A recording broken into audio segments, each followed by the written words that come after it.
আসসালামু আলাইকুম, কেমন আছেন? সব চলে এলাম আমি আয়তন আক্তার পরিবার থেকে। সবাই কেমন আছেন? আশা করি সবাই ভালো আছেন। আবারও আরেকটা নৌকা জার্নি হয়ে গেল, তো আলহামদুলিল্লাহ ভালো লাগলো, খুবই ভালো লাগলো। দেখেন আমাদের মণিপুরা ঘাট, সেই ঘাট থেকে অনেকে কিন্তু নৌকা ভ্রমণ করতে পারে। নৌকা কন, স্পিড বোট কন, এগুলা দিয়ে নৌকা ভ্রমণ করে থাকে অনেকে। সবসময় এখানে কেউ না কেউ নৌকা ভ্রমণ করতেই থাকে, আর এখানে যাতায়াত তো প্রায় সবসময় হয়ে থাকে, নৌকা দিয়ে। তো আজকে দেখতে থাকুন আমার ভিডিও এবং সঙ্গে থাকবেন, লাইক কমেন্ট শেয়ার করবেন অবশ্যই আশা করি। আর আমার চ্যানেলটা অবশ্যই সাবস্ক্রাইব করে দেবেন। যদি ভিডিও ভালো লাগে অবশ্যই সবসময় পাশে থাকার চেষ্টা করবেন। এই যে দেখেন পানির ঢেউগুলি মনে হচ্ছে যেন একদম মিতালি বয়ে যাচ্ছে একই সাথে। তো ভালো লাগছে, তাই আমি কারণে চেষ্টা করছিলাম একটু পানিতে হাত দেওয়ার জন্য। যাই হোক, সব মিলিয়ে ভালো লাগলো। আকাশটা কিন্তু সেই লাগতেছে, মাশাআল্লাহ, আলহামদুলিল্লাহ। আল্লাহর সৃষ্টি অপরূপ, তার কোনো প্রশংসা করে শেষ করার মতো না। তো আপনাদের কাছে কেমন লাগতেছে দেখেন নদীর ঢেউগুলি, খুবই সুন্দর লাগতেছে। পরে নৌকা থেকে নেমে আমার মেয়ে বলতেছে যে পেয়ারা ভর্তা খাবে। তারপরে ভাইয়াকে বললাম যে ভাইয়া ঝাল দিবেন না, ঝাল ছাড়া একটা পেয়ারা ভর্তা বানায় দেন। পরে ভাইয়া আস্তে আস্তে কাটতেছিল, পরে আমি দেখতেছিলাম ওনার কাটা আর ভিডিও করতেছিলাম। অবশ্যই আপনাদেরও ভালো লাগবে।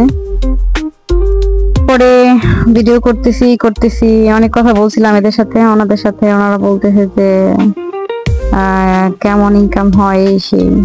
আসলে ভাই ভিডিও করলেই যে ইনকাম হয়েছে তা না, আস্তে আস্তে উপরে উঠতে হয়।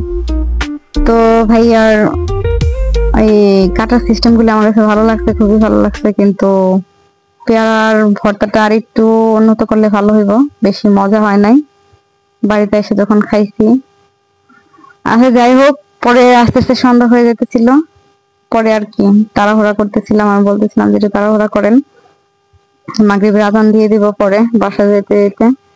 পরে একজন ভাইয়া দেখতে পেলাম আমার ভিডিওর কমেন্টের মধ্যে আসছিল, পরে আবার ওনাকে স্কিপ করে দিছে, যে দোকান ভাইয়াকে, আমার বান্ধবীর ওয়াইফ।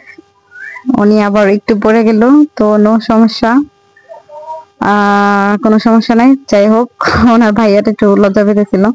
এই যে দেখেন মণিপুরা ঘাটের অবস্থা, খুবই সুন্দর। প্রতিনিয়ত কিন্তু অনেকে যায় এখানে ঘোরাঘুরি করার জন্য, তো আমিও গেলাম। আবারও যাওয়ার চিন্তা ভাবনা আছে, অবশ্যই মণিপুরা যাব। মণিপুরা ঘাটটা আমার কাছে অনেক ভালো লাগছে। পরে আর কি এখানে আবার কিবরিয়া ভাইয়ের সাথে দেখা হয়ে গেছিল একটু। পরে একটু ভিডিও নিয়েছিলাম, এই যে কিবরিয়া ভাই, উনি আমার ভিডিওটা আসছিল, তারপরে ওনার ভিডিওটা আমি সম্পূর্ণ নিতে পারি নাই। আচ্ছা যাই হোক, উনি এসে বলতেছে যে ওনার ফ্রেন্ড কে খুঁজতেছে, আমি কি লাইভ করতেছি নাকি জিজ্ঞাসা করলো। আর উনি আমাকে আমাকে চিনছে সম্ভবত। হ্যাঁ, আচ্ছা যাই হোক, এখানে কিন্তু এই যে দেখেন বটগাছটা মনে অনেকে মণিপুরা ঘাটে বটগাছটা অনেকেই চিনে থাকেন। আর এখানে অনেকে কিন্তু আরাম পায়, তার বটগাছের নিচে বৈশা ছায়া নেয়, বাতাস খায়, অনেক ভালো লাগে। আবার নদীর ঢেউ, এখান থেকে নদীর থেকেও কিন্তু অনেক বাতাস আসে। আবার অনেকে দেখেন, এই যে দেখেন মহিলারা নদীর ঘাটে ঘুরতে আসছে, এমনিতেই দেখতেছে ঢেউগুলি, নৌকা চলাচল দেখতেছে। তারপর সব মিলিয়ে ভালো